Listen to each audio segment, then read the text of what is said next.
new M5, says BMW, is a cleaner, more economical, more socially aware machine than the snarling gas guzzler it seeks to replace. Its twin-turbo V8 engine, for example, might not be as pure as traditionalists would have liked, but it still produces 10% more power than the old V10 and burns 30% less fuel. So this then is an ecologically responsible M5, a car that isn't going to ruin our planet in its quest to deliver the ultimate driving thrill. Well, sort of.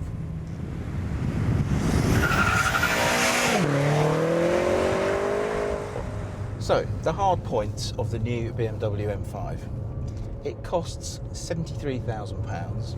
It has 552 bhp. It will get to 60 miles an hour in 4.4 seconds, and it's limited rather ridiculously to 155 miles an hour. But this car is so much more than that when you start driving it.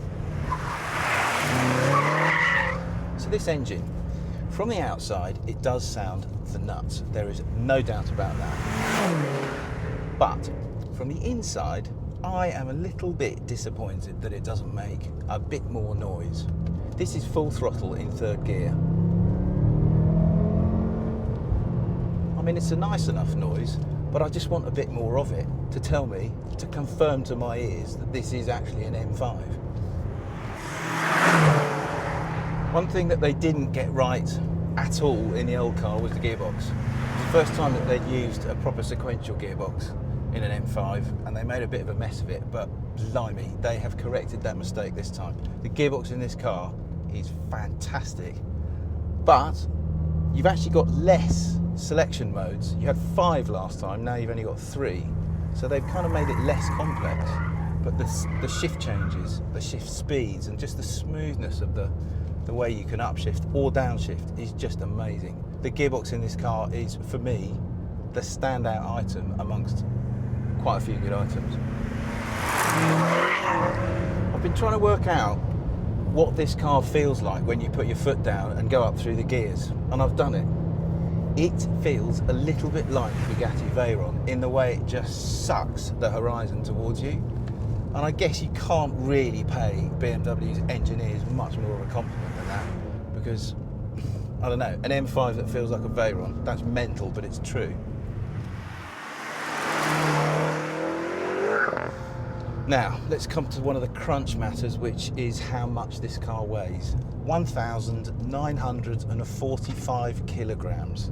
That is ridiculous. Range Rovers used to weigh less than that not too long ago. However, I don't know how they've done it, but BMW's chassis engineers have managed to make this thing really handle and really ride. It feels as if it weighs about 1,600 kilograms, so they've pulled off a right trick there. Right, the steering.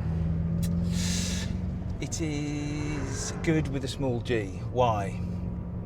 I think it feels a little bit fake, to be perfectly honest. It's very accurate. You can be very precise where you put the nose, but the feel is a bit weird, and that is because there's a bit more to the steering than meets the eye. In fact, I might have to slow down and stop and show you what's what here. It's all to do with the M-Drive system, because you've now got 2 buttons which change not only the characteristics within the steering, but also the dampers and the throttle response and the gear change speed as well. So really, what you're ending up with is an electronic, artificial feel to the steering in all of its modes, and it never quite nails it in any of them.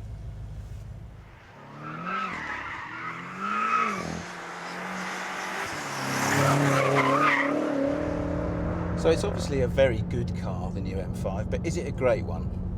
Well, yes, I actually happen to think it is. And it's the overall picture that is so impressive.